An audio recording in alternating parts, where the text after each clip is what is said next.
Hi guys, day 6 floral embroidery ചലഞ്ചിൽ ഇന്ന് നമ്മൾ ചെയ്യുന്നത് ഓയിസ്റ്റർ സ്റ്റിച്ചാണ്. സോ ലേസി ഡേസി ചെയ്യുന്നതിൻ്റെ വേറൊരു രീതിയിലാണ് ഇത് വരുന്നത്. നമ്മൾ താഴേന്ന് മേളിലോട്ട് നീഡിലെടുക്കുക, എന്നിട്ട് അതിൻ്റെ തൊട്ട് മേളിലായിട്ട് നമ്മൾ ഇതേപോലെ ഫാബ്രിക്കിൽ നീഡിൽ എടുക്കണം. എന്നിട്ട് അതിൻ്റെ ഓപ്പോസിറ്റ് ഡയറക്ഷൻ, ലേസി ഡേസി നമ്മൾ ഇപ്പോഴത്തെ ഡയറക്ഷനാണ്, അതിൻ്റെ ഓപ്പോസിറ്റ് ഡയറക്ഷനിലൂടെ ത്രെഡ് വലിച്ച് എടുക്കുകയാണ് ചെയ്യുന്നത്. അതിൻ്റെ നോക്കിയാൽ കാണാൻ പറ്റും, അതിൻ്റെ താഴെയും മേളിലുമായിട്ടാണ് സ്റ്റിച്ച് പോയേക്കുന്നത്. ഇപ്പോൾ 2 സ്റ്റിച്ച് നമുക്ക് കാണാൻ പറ്റും. അതിൻ്റെ താഴത്തെ സ്റ്റിച്ച് ലൂപ്പിലൂടെയാണ് നമ്മൾ ഈ നീഡിൽ എടുക്കേണ്ടത്. ഈ ഒരു പോർഷൻ വരുമ്പോഴാണ് നമുക്ക് കുറച്ച് കൺഫ്യൂഷൻ വരുന്നത്.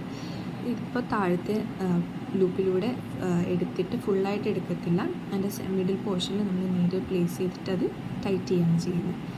എന്നിട്ട് അത് താഴെ കൂടെ എടുത്തിട്ട് നമ്മൾ ലേസി ഡേസി കംപ്ലീറ്റ് ചെയ്യുന്നത് പോലെ, ഫിനിഷ് ചെയ്യുന്നത് പോലെയാണ് ഈ ഒരു സ്റ്റിച്ചും ലാസ്റ്റ് നമ്മൾ ഫിനിഷ് ചെയ്തെടുക്കുന്നത്. എളുപ്പത്തിൽ തന്നെ ചെയ്യാൻ പറ്റുന്നൊരു സ്റ്റിച്ചാണ്. 2-3 വട്ടം നമ്മൾ കണ്ടിന്യൂസ് ചെയ്ത് കഴിയുമ്പോഴത്തേക്ക് നമുക്കിത് പെട്ടെന്ന് തന്നെ പഠിച്ചെടുക്കാൻ പറ്റുന്നൊരു ഫ്ലോറൽ ഡിസൈനാണ് ഈ ഓയിസ്റ്റർ സ്റ്റിച്ച് എന്ന് പറയുന്നത്. സ്റ്റിച്ചിൽ കൺഫ്യൂഷൻ വരാനും തെറ്റ് വരാനും ചാൻസ് ഉള്ള പോർഷൻ എന്താണെന്ന് വെച്ചാൽ, ഇതേപോലെ ഈ ഒരു പോർഷനൊക്കെ ഓക്കെ ആയിരിക്കും, പക്ഷെ ആ താഴത്തെ ലൂപ്പിലൂടെ എടുക്കുന്ന സമയത്താണ് നമുക്ക് ആ ഒരു തെറ്റ് വരുന്നത്. ഇതേപോലെ ആ ഒരു പോർഷൻ തൊട്ടാണ് നമ്മൾ കുറച്ചൊന്ന് ശ്രദ്ധിച്ച് ചെയ്ത് പഠിക്കേണ്ട ഒരു ഇത് വരുന്നത്.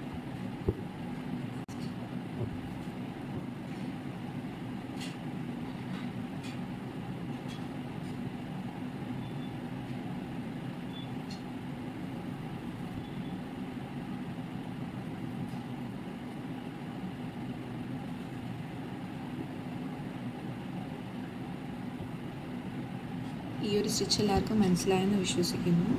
ഇൻ കേസ് മനസ്സിലായില്ല എന്നാണെങ്കിൽ കമൻറ്റ് ബോക്സിൽ മെസ്സേജ് ചെയ്താലും കമൻറ്റ് ചെയ്താലും മതിയാവും. ഒരു വീഡിയോയും കൂടെ ഞാൻ ചെയ്യാം.